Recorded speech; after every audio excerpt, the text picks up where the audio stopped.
Telugu capital భక్తి టీవీకి స్వాగతం సుస్వాగతం. నేను శ్రీలక్ష్మి. ఈరోజు మనతో కవయిత్రి, రచయిత్రి, సంస్కృత పండితురాలు, జ్యోతిష నిపుణులు, ప్రముఖ ఆధ్యాత్మికవేత్త డాక్టర్ శ్రీ కుప్ప విజయశ్రీ గారు ఉన్నారు. విజయశ్రీ గారు నమస్కారం అండి. నమస్కారం శ్రీలక్ష్మి గారు. విజయశ్రీ గారు, పౌర్ణమి అంటేనే అమ్మవారి రూపం. ప్రతి ఒక్క మహిళ పౌర్ణమి చంద్రుడిని చూసి రెండు చేతులు జోడించి నమస్కారం పెట్టుకునే రోజు. ప్రత్యేక పూజలు చేసుకునేవారు చాలా హ్యాపీగా, చాలా సంతోషంగా చేసుకుంటూ ఉంటారు. ప్రతి ఒక్క మహిళ లలితా సహస్రనామాలు చదువుకోవాలని చాలా తాపత్రయపడుతూ ఉంటారు పౌర్ణమి చంద్రుడిని. దానికి తోడు మాఘమాసంలో వచ్చే పౌర్ణమి. మాఘ పౌర్ణమి అంటే అద్భుతమైన రోజు. ఆ మాఘ పౌర్ణమి రోజు నాడు మేము ఏమేం చేయాలి అన్నది మీరు వివరిస్తారా? తప్పకుండానండి. మొట్టమొదటి అసలు మనం చెప్పుకోవాలంటేనండి, ఇప్పుడు ఈ మాఘమాసం అనగానే మనకి ఈ అన్ని మాసాలు ఒక ఎత్తు, మాఘమాసం ఒక ఎత్తు. అది మాసేన మార్గశీర్షం అని భగవంతుడు మన శ్రీకృష్ణుడు భగవద్గీతలో చెప్పాడు. కానీ మార్గశీర మాసం అంటే అది మార్గశీర్షం. మార్గశీర్షం అది వేరు అర్థంలో మనం చెప్పుకుంటాం. కానీ మా అఘం అండి ఈ మాసం వచ్చేసరికి మా అఘం. అఘం అంటే పాపం. అఘం అంటే పాపం. మాఘం అంటే అది పాపమే లేదు. అంటే మాఘమాసంలో అసలు పాప ప్రసక్తే లేదు. నువ్వు ఏది చేసినా పుణ్యానికే వెళ్తుంది అది. మాఘమాసం అంటేనే పాపము నశింపచేయనది మా అఘం. అందుకని చేసి ఈ నెలలో మనం ఏ పని చేసినా, అంటే ఏ మంచి పని చేసినా, మంచి పని కోటి పుణ్య ఫలం సమహ, కోటి పుణ్యాల ఫలితంతో సమానంగా మనకి ఫలితం వస్తుంది ఈ మాఘమాసంలో. ఏ చిన్న పూజ చేసినా అంటే మనం ఒక మంచి పని చెయ్యాలనుకుంటామండి. ఒకసారి అసలు మాఘమాసం పౌర్ణమి అంటే అది సాక్షాత్తు లక్ష్మీదేవి రూపం. లక్ష్మీదేవి రూపం. పౌర్ణమి అంటే పూర్ణత్వం కలిగినది ఎవరండి? పూర్ణత్వం కలిగిన స్త్రీ ఎవరయ్యా అంటే మన అమ్మవారి అంశ, అంటే మన లలితాదేవి అంశలో ఉన్నటువంటి మహాలక్ష్మి. అసలుకి మాఘ పౌర్ణమి అంటే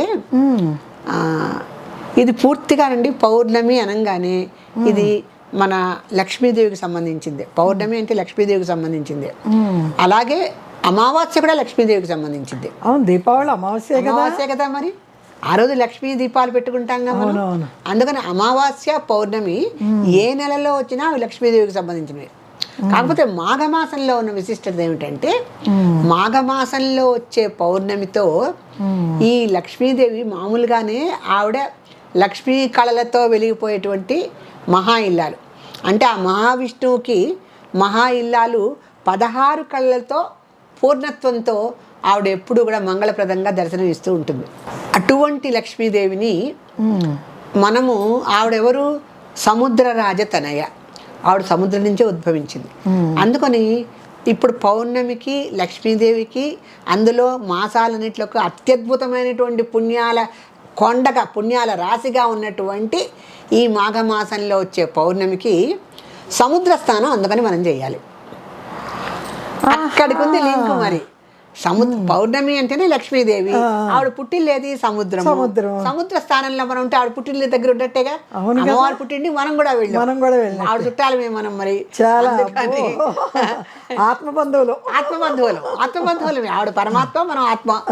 కరెక్ట్. ఇంకొకటి, ఎక్కడెక్కడ నదులు వచ్చి సముద్రంలో కలుస్తాయి కనుక ఇప్పుడు ఈ మాఘమాసంలో ఎక్కడెక్కడి పాపాలు నశించేటువంటి కాలం మాఘమాసం. అందుకని ఆ పుణ్య నదులన్నీ కలిసినటువంటి సముద్రంలో మనం స్నానం చేస్తే మనకి మాఘం అన్ని పాపాలు నశించిపోయి మనం చేసిన ఆ ఒక్క సముద్ర స్నానం అండి 1,000,000 రెట్ల ఫలితాన్ని ఇస్తుంది. కోటి రెట్లు మనం 1,000,000 సార్లు వెళ్ళి సముద్రంలో స్నానం చేయగలమా? మన జన్మే సరిపోదు. అందుకు 1,000,000 సార్లు 1,000,000 సార్లు ఎక్కడ వెళ్తాం? అందుకని ఏదో వైశాఖ పౌర్ణమనో కార్తీక పౌర్ణమనో ఇట్లా మాఘ ఆ పౌర్ణమి ప్రాంతానికి వెళ్ళినప్పుడు తిరిగి వారంతా పని లేకుండా సముద్ర స్నానం చేసేస్తాం అలవాటు. అంటే అదే ప్రాంతంలో ఉన్నవాళ్ళు, అదే ఇప్పుడు విశాఖపట్నంలో ఉన్నవాళ్ళు ప్రతిసారి వాళ్ళు సముద్ర స్నానం చేయొచ్చు. వాళ్ళు కార్తీక పౌర్ణమికి చేస్తారు, మాఘ పౌర్ణమికి చేస్తారు, రేపు వైశాఖ పౌర్ణమికి చేస్తారు. అలా వాళ్ళకి అవకాశం ఉంటుంది. సముద్రం దగ్గర అలా చేసిన 1,000,000 సార్లు స్నానం చేసే అవకాశం మానవ జన్మకు ఉండదు. అందుకని ఈ 1,000,000 సార్లు స్నానం చేసినంత ఉత్తమోత్తమ ఫలితము ఈ మాఘమాసంలో మనకి సాక్షాత్తు ఆ లక్ష్మీదేవి మనకు ప్రసాదిస్తుంది. చూడండి మన మీద ఎంత కరుణ ఉండబట్టి ఒక్కసారి చేస్తే చాలు 1,000,000 సార్లు చేసిన పుణ్యం ఎంత అద్భుతమైన విషయం ఇది. ఇంకొకటి, ఈ మాసంలోనండి ఈ దేవుడు ఉన్నాడు, ఈ దేవుడు లేడు అని లేదు. అన్నిటికీ మనకి గణపతి వస్తాడు. మాఘ చవితికి గణపతి దేవి, మాఘ అష్టమికి భీష్మాష్టమి, మాఘ ఏకాదశికి భీష్మ ఏకాదశి, మాఘపు ఆదివారాలకి విష్ణుమూర్తి అంటే సాక్షాత్తు సూర్య భగవానుడు, మాఘ పౌర్ణమికి అమ్మవారు. ఇక లేని దేవత వారు మనకి అన్ని శక్తులు కలిసినటువంటి ఈ మాఘమాసంలో అందరు దేవతల యొక్క శక్తి కలిసినటువంటి మహత్తరమైన రోజు అండి. ఒక్క రోజు కూడా వృధా పోనివ్వకూడదండి మాఘమాసంలో. ఒక్క రోజు కూడా పోనివ్వకూడదు. ఎందుకంటే అంత శక్తివంతమైనటువంటి ప్రకృతి మనకి ఈ మాఘమాసం అంతా ఉంటుంది.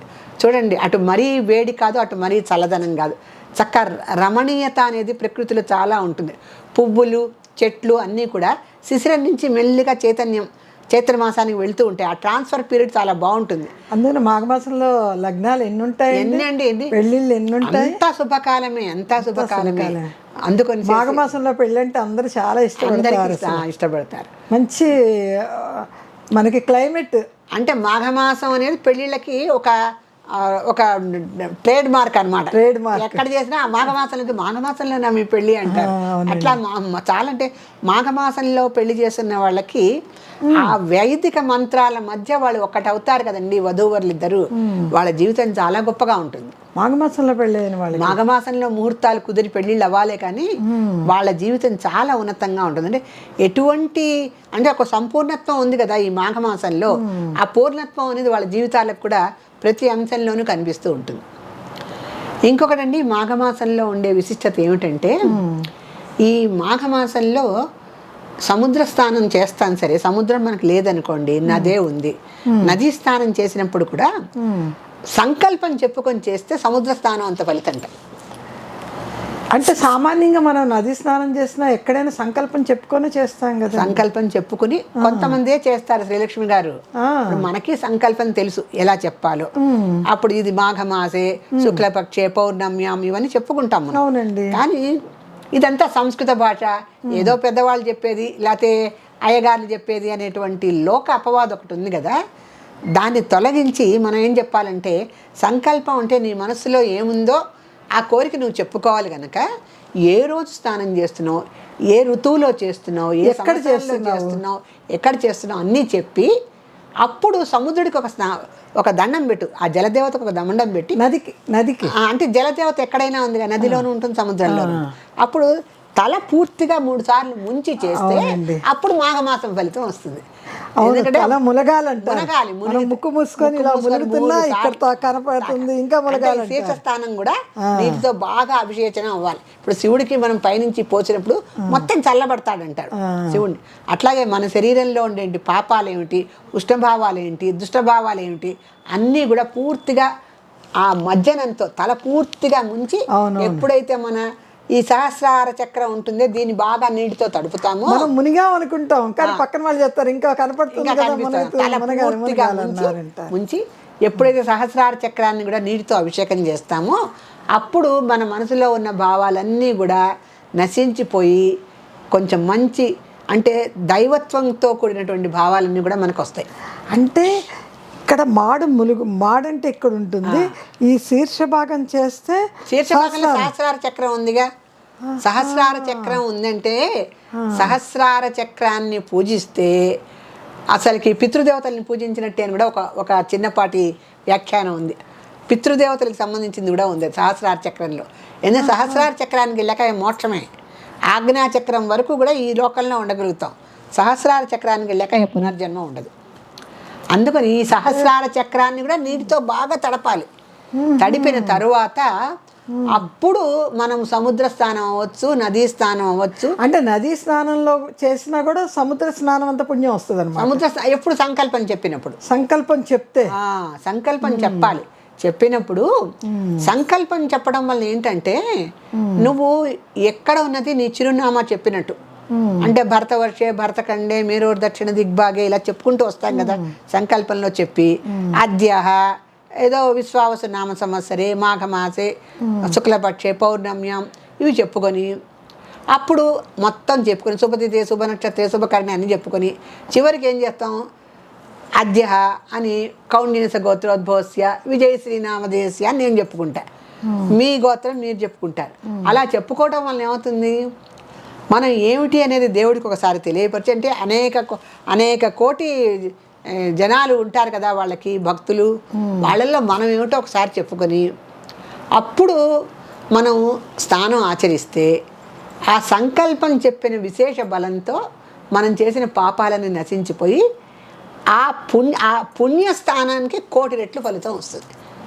అది శాస్త్రం చెప్తున్న విషయం. సంకల్పంలో అంత బలం ఉంది. సంకల్పరహిత స్నానము మామూలు ఇంట్లో రోజు మనం బాత్రూంలో చేసే స్నానమే అవుతుంది. అందుకని ప్రజలందరూ వెళ్ళామా ఓ టవల్ కట్టామా తల ముంచామా అన్నది కాదు. సంకల్పం తెలుసుకోవాలి, తెలుసుకోకపోతే నేర్చుకోవాలి. మన సంప్రదాయం అండి స్నానం ఇంట్లో చేయటానికి ఒక నదీ స్నానము, అది కూడా మాఘ పౌర్ణమి రోజున చేయటానికి తేడా తెలుసుకోవాలి కదా. మనం మాఘ పౌర్ణమికే సముద్రానికి నదికి కానీ లేకపోతే ఇంకో చిన్న ఉపనదికి కానీ ఎందుకు వెళ్ళాలి? అక్కడ ఆ సమస్తమైనటువంటి దేవతా శక్తులు ఆ నీటిలో వాళ్ళు ప్రవేశిస్తాయి. పూర్ణత్వం కదా. లక్ష్మీదేవి 16 కళ్ళతో ఉందంటే ప్రకృత్యాం వికృత్యం ఆవిడే ఉంది కదండి. ప్రకృతి సర్వభూత హిత ప్రదాయ నమః. అందరి భూత సమస్త జీవరాశుల హితాన్ని కోరేటువంటి అమ్మవారే ఆ నీళ్ళల్లో ఉన్నప్పుడు, ఆవిడ పుట్టిల్లే అదైనప్పుడు మనం అందులో స్నానం చేయటం ఎంత అదృష్టం అండి. ఎంత పుణ్యం చేసుకుంటే అటు భారతదేశం అంటేనే అది మానవ జన్మే ఒక పుణ్యం. అందులో ఇలాంటి పుణ్యకార్యాలు చేస్తే ఇంకా అద్భుతమైన పుణ్యం కదండి. మరి మన పూర్వీకులైనటువంటి మహామహా ఋషులందరూ దాంట్లో స్నానం చేశారు. ఆ నదీ తీరాన ఆ సముద్ర తీరాన తపస్సు చేశారు. ఆ బలం ఇంకా ప్రవహిస్తోంది కదా, ఆ భారతీయత ఇంకా ప్రవహిస్తోంది కదా. అటువంటి నదుల్లో మనం స్నానం చేస్తున్నాం కదా. సో ఈ రకంగా స్నానం అనేది మాఘమాసంలో చాలా ముఖ్యం అండి. తర్వాత దానం ఒకటి చెప్తున్నారు. దానం చెప్పండి. దానం అనేది ఏ రకంగా అయినా మీరు దానం చేయండి. ఏ రకంగా వాగ్దానం చేయండి. వాగ్దానం ఒక రోగగ్రస్తులైనటువంటి స్త్రీ కానీ పురుషుడు కానీ ఉంటారండి. మనం ఏదో ఒకసారి మామూలుగా ఒకసారి వెళ్ళి ఒక నిమిషం పలకరించి వెళ్దామని ఓ పండో ఫలమో ఆవిడ చేతికి తీసుకెళ్ళి వెళ్ళొస్తా ఉంటే వాళ్ళు ఎంతో సంతృప్తిగా ఉంటారు.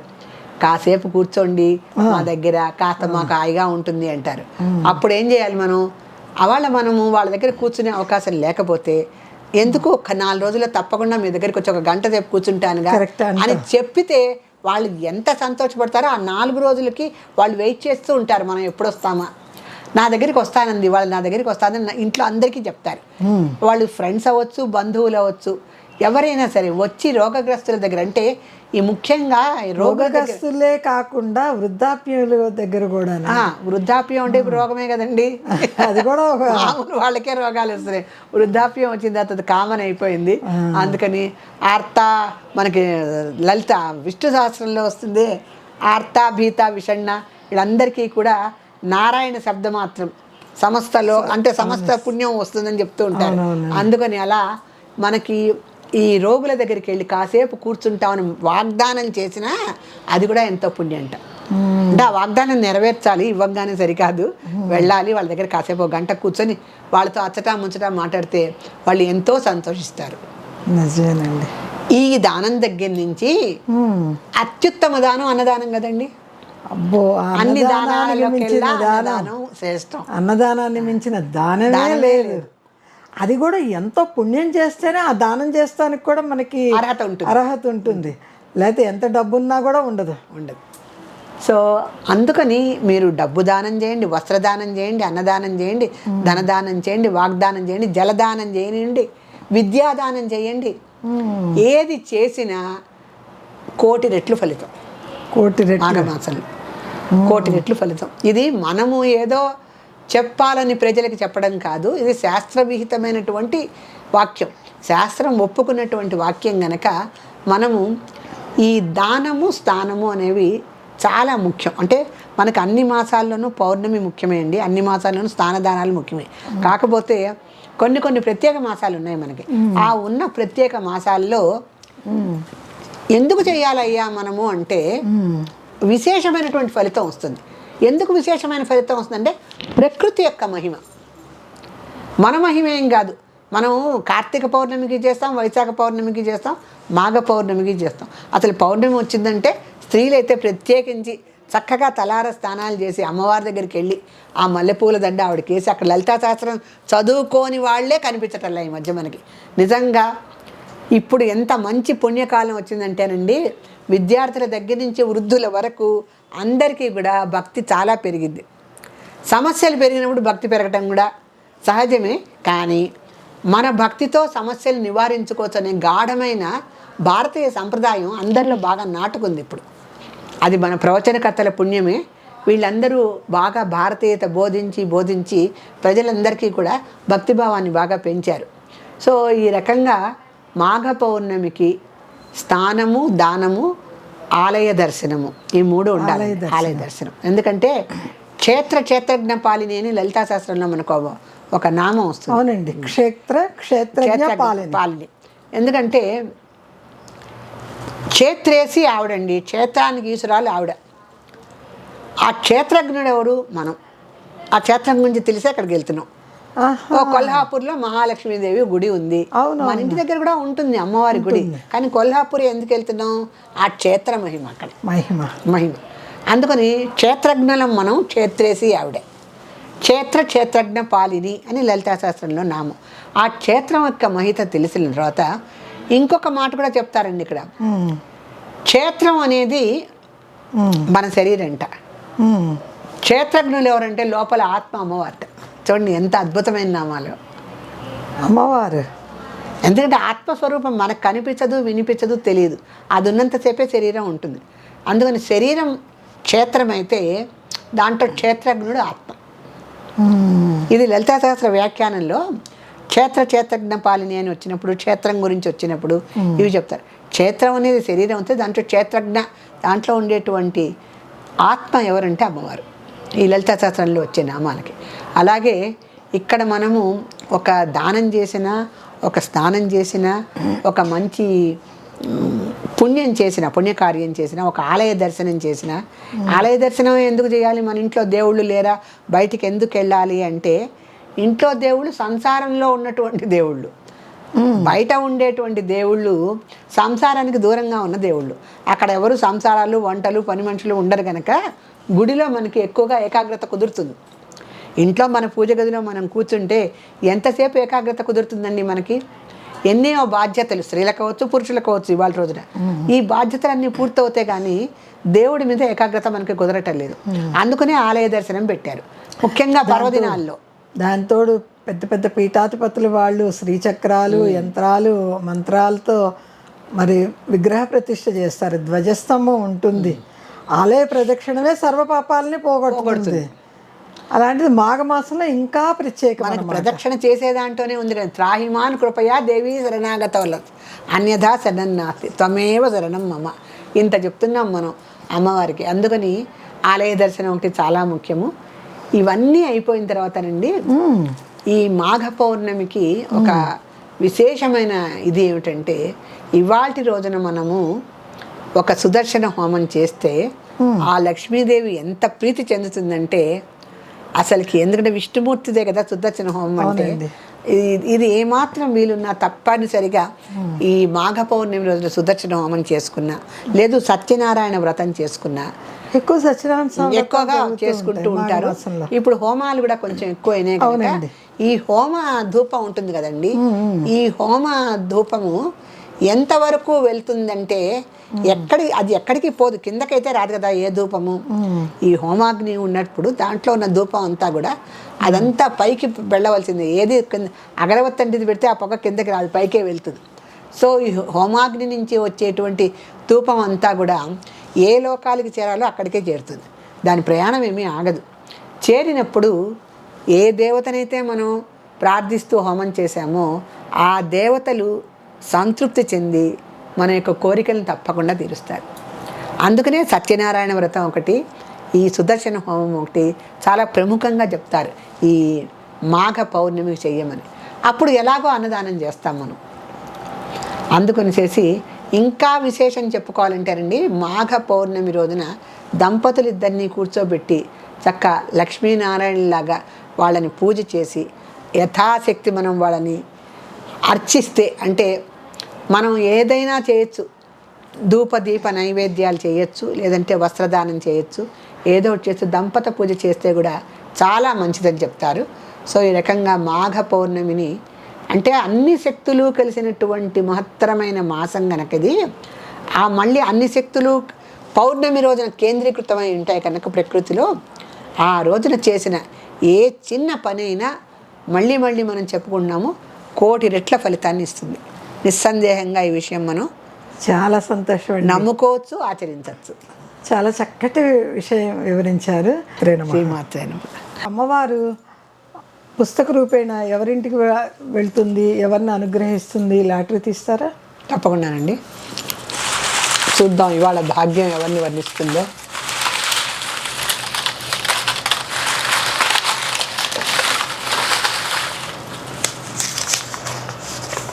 అమ్మవారి పేరుతో ఉన్న అమ్మాయే వచ్చిందండి. రమాదేవి 430 శ్రీవత్స. రమాదేవి అంటే లక్ష్మీదేవి. లక్ష్మీదేవి. పౌర్ణమి ముందర అమ్మవారు రమాదేవిని పూర్తిగా అనుగ్రహించింది. యాజమాన్యం వారు, అమ్మ రమాదేవి మీకు యాజమాన్యం వారు త్వరలోనే పుస్తకం పంపిస్తారు. ఒకసారి చెప్పండి. రమాదేవి 430 శ్రీవత్స. శ్రీవత్స, ఓకే అండి. కింద కూడా ఆవిడేదో ఇచ్చారు, TT3 ZB అని ఇచ్చారు. ఊరి పేరు రాయలా? ఊరి పేరు రాయలేదు. రమాదేవి 430 శ్రీవత్స.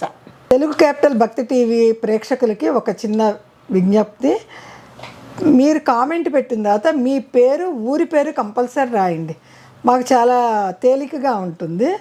మీరు వినేవాళ్ళకు కూడా చాలా అర్థమవుతుంది ఏ ఊరి వాళ్ళకి వచ్చింది, ఎవరి పేరు వచ్చింది అన్నది. శ్రీమాత్రే నమః. శ్రీమాత్రే నమః.